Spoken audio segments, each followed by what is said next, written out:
दोस्तों, क्या आपको एक ऐसे नियम के बारे में पता है जो कि कार्य और समय के बीच में रिलेशन को बताता है और इसका पॉजिटिव तरीके से यूज करके कई लोग अपनी जिंदगी बदल चुके हैं। यह नियम हम किसी भी क्षेत्र में अप्लाई कर सकते हैं, यहाँ तक कि अगर आप स्टूडेंट हैं तो आपके लिए यह वरदान साबित भी हो सकता है। तो आइए इसको थोड़ा और डिटेल में समझते हैं। दोस्तों, ये नियम है पार्किंसंस लॉ, जो कि प्रोफेसर C.N. पार्किंसन ने 1955 में अपने आर्टिकल में मेंशन किया था। ये नियम बोलता है, work expands to fix the period of time available for the completion. काम उतना ही फैलता है जितना समय उसे पूरा करने के लिए उपलब्ध रहता है। अगर आप किसी काम को करने के लिए 6 महीने देंगे तो वो 6 महीने में ही पूरा होगा, और अगर उसी काम को करने के लिए 1 महीना देंगे तो वो 1 महीने में ही हो जाएगा, क्योंकि काम उतना ही फैलता है जितना समय उसे पूरा करने के लिए उपलब्ध रहता है। मान लो आपको आपका सिलेबस 1 साल में खत्म करना है, तो आप पूरा 1 साल लोगे इसको खत्म करने में, जबकि आप अपना सिलेबस 3 महीने में भी पूरा कर सकते हो। इसका मतलब यह कतई नहीं है कि आप आलसी हो या मेहनती नहीं हो, पर आपका माइंड इस तरह से कंडीशनड हो जाता है कि वह सोचता है कि अभी तो टाइम बहुत है और वह उस कार्य को टाइम लिमिट तक फैला देता है। तो 3 महीने के काम में 12 महीने लग जाते हैं, तो हो गए ना 9 महीने वेस्ट, जबकि आप इन 9 महीनों को दूसरी चीजें सीखने में आराम से यूज कर सकते हो। यह नियम यह भी बताता है कि जितनी लंबी डेडलाइन आप रखोगे उतना ही कम एफर्ट उस कार्य को करने में डालोगे, और जितनी रीजनेबल डेडलाइन रखोगे उतना ज्यादा एफर्ट करोगे। तो दोस्तों, अब सवाल आता है कि हम इसका उपयोग अपनी एफिशिएंसी बढ़ाने में कैसे कर सकते हैं। तो इस नियम को अपने फायदे के लिए इस्तेमाल करने के लिए आप 4 तरीके से इसका यूज कर सकते हैं। तो दोस्तों, इन चारों तरीकों को आप बहुत ध्यान से समझना और बिना स्किप किए मेरा वीडियो पूरा देखना। तरीका नंबर 1, अपने कार्य को कंप्लीट करने के लिए रीजनेबल डेडलाइन तय कर दो।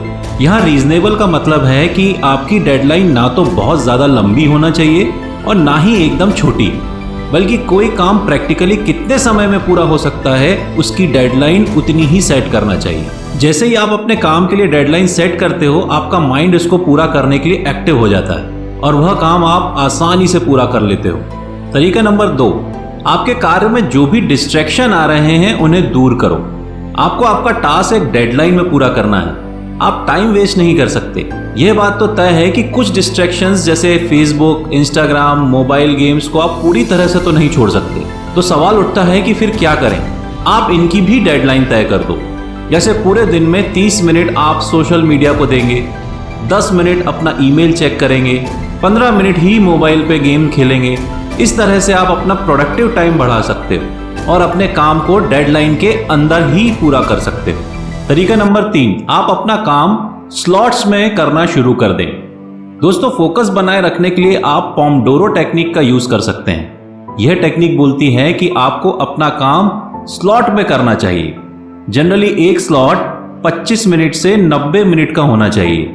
आपका माइंड कोई भी काम में 90 मिनट तक ही फोकस कर सकता है, उससे ज्यादा उसे यूज करने में मेंटल एफिशिएंसी कम होती जाती है।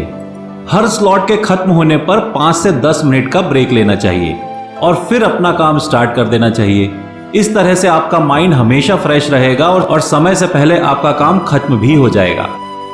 तरीका नंबर 4, अपने आप को चैलेंज करो। कोशिश करो कि बिना क्वालिटी को खराब करे अपनी डेडलाइन से 10% तेजी से काम खत्म करो। अगर ये कर लेते हो तो अगली बार 15% तेजी से काम खत्म करो, फिर 20% और इसे बढ़ाते चले जाओ। जैसे अगर आपको किसी काम को खत्म करने में 60 मिनट लगता है तो कोशिश करो उसे 55 मिनट में ही खत्म कर लो। फिर कोशिश करो कि 50 मिनट में ही वह कार्य खत्म हो जाए और धीरे धीरे यह टाइम कम करते रहो। बस यह याद रखना कि आपके काम की क्वालिटी हर बार अच्छी रहनी चाहिए। तो दोस्तों, पार्किंसन लॉ एक ऐसा नियम है जो आपको सीख देता है कि काम को जितना आप खींचोगे उतना खिंचता जाएगा। इसलिए यह 4 तरीकों से आप काम को ज्यादा समय खींचने से बचा सकते हो और अपनी एफिशिएंसी भी बढ़ा सकते हो।